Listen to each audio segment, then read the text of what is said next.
welcome back to another episode of Jason's Game Room, the only podcast here on YouTube that talks about everything gaming, from board games to dice games to CCGs to video games. I even had an episode about Pog, and you loved it. Yes, you did. That's why you keep coming back here. If it has anything to do with the world of gaming, it's going to be on this show, and you're going to want to keep tuning in to see what I'm on about next. Now, that all being said, if you pay attention or have been watching my other show here on YouTube, which is called The Basics, it's an episodic show based on CCGs and board games, you will know that I have just recently done 3 episodes on a created game called Solitaire for the Star Trek customizable card game. Now, as you may or may not know, pretty much every customizable card game out there is meant to be played with 2 players, sometimes 3. And it's really hard to have fun with it when you're by yourself, especially in times like right now when we can't exactly get to play with our friends or go anywhere or go to tournaments or even Friday night magics at some of the local game and card shops, anything like that.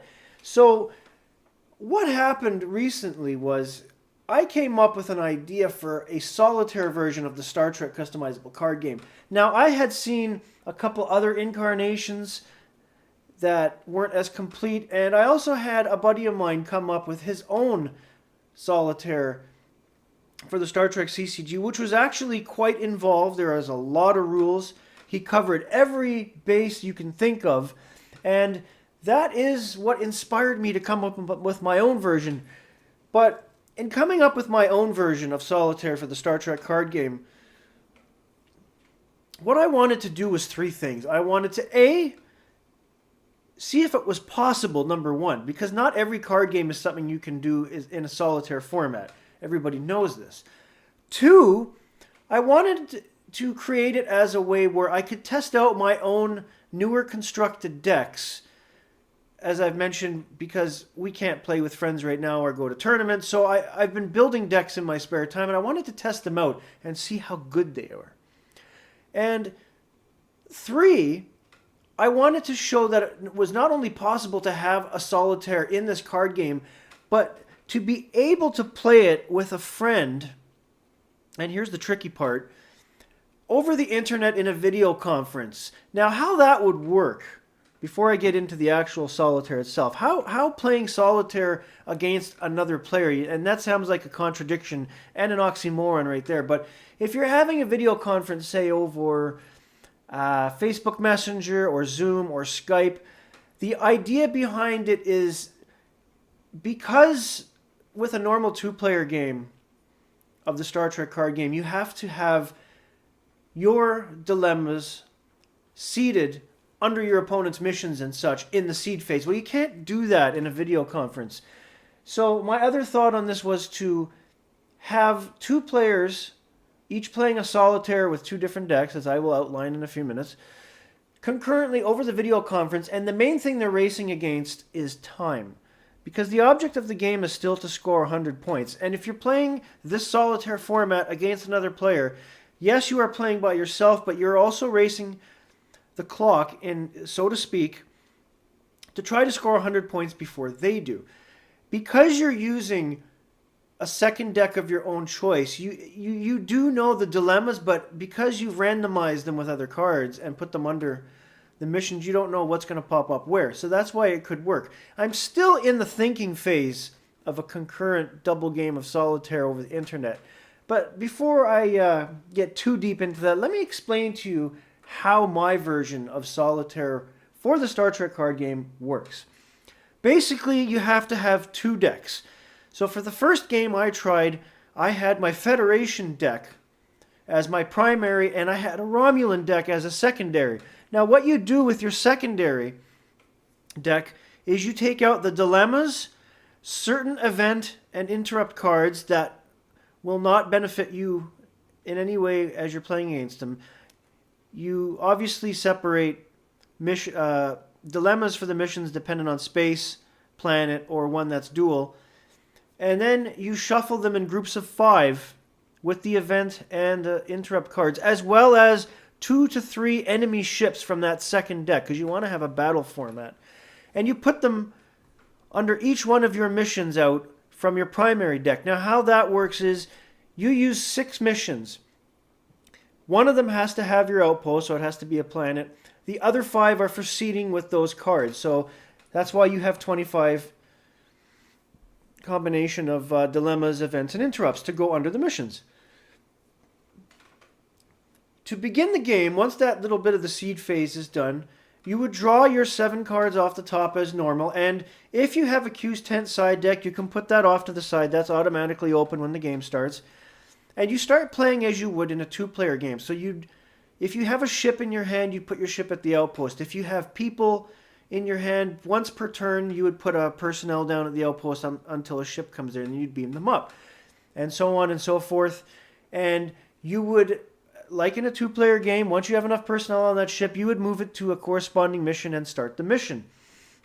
And also like in a 2-player game, you would start looking under that mission card to attempt the dilemmas and any other card that may have been underneath. And that could be straight dilemmas. It could be an interrupt or an event that does something to you, your personnel, your equipment, anything. And it also could be an enemy ship that's got there that you have to battle right away, depending whether or not you are at that spaceline location. Now, one of the rules I had to implement partway through my first round was you need to be able to discard 1 card every turn, because not every card in your main deck is going to be useful in a solitaire format. Because, like I said, the game is mainly set up for 2 to 3 players. So not all cards are applicable, so you should be able to discard 1 card every turn without ruining your whole deck. And obviously, the object of the game is to score 100 points, but if you completely run out of cards,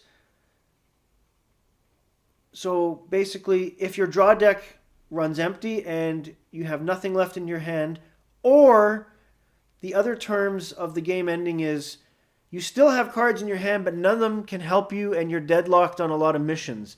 I ran into that on my second round of Solitaire. The next day I used my Ferengi deck versus Klingon, and because of limitations in my Ferengi deck that I didn't know about at the time, because it's a recent deck that I've constructed, I was unable to complete a lot of the missions, and I had 5 personnel get killed thanks to dilemmas. Oh boy!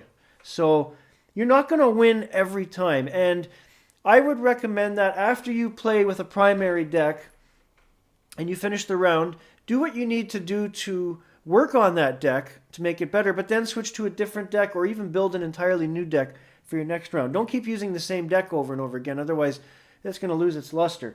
And that brings me to the other point of the game, and this is a great side effect, is it's helped me realize through 2 games the limitations, or the pros and cons, if you will, of the 2 primary decks that I used for these games.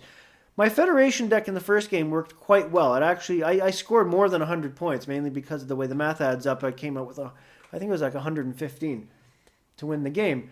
But it did have a slight limitation on ships. So I'm going to fix that. In the second game, it showed me that I was missing Ferengi personnel with certain attributes that could have helped me overcome dilemmas, as well as a couple of the missions, and kept me from watching so many away teams get slaughtered by dilemmas. So I'm going to go back into that Ferengi deck and move some people around, and maybe put an extra ship in there to help me get moved out faster. Everything has a purpose, and I'm glad that this came about, that I came up with this version of the game, because it's really helped me to define not only how we play, but deck building, as well as future uses for this game, which I mentioned earlier, which would also be the over the internet type thing, which I'm still developing. The highs, the lows, and the downright dirty. The highs for the game are obvious. It helps you know how to use your deck to its full potential. It helps you know how to rework your deck if something bad happens, like what happened to me. And it's fun. Like, both games took me about 25 minutes each. And it was a lot of fun, because we can't go out there to tournaments right now. So we got to do what we can to amuse ourselves and keep doing what we enjoy with these CCGs. The lows, there really is no lows. The only thing with the lows is because you're playing by yourself, you don't really have anyone else there to talk to or confer with. So you have to keep making mental notes as you go along. There is no downright dirty. This is a new thing, and I think it has great potential that I'm going to keep trying to expand upon it and see what I can do with the game. I might have to add more card types in. As it stands now, I don't allow artifacts at the moment to be seeded because it's kind of pointless.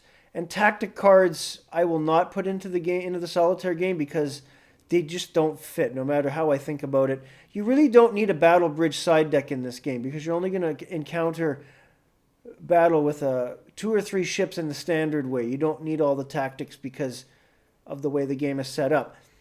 So the battle bridge is out, the Q's tent is in, and I'm still working on whether or not stations or secondary outposts would be a help or not.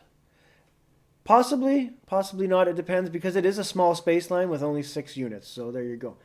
Anyways, that's all for today. Thank you for tuning into my show as always. Don't forget to like, subscribe, share, tell all your friends. Do some graffiti on a blank wall saying JGR. Well, don't do that. You might get in trouble. We don't want that now, do we? Everybody have a great day out there, and I will see you again on my next episode. And don't forget to game on.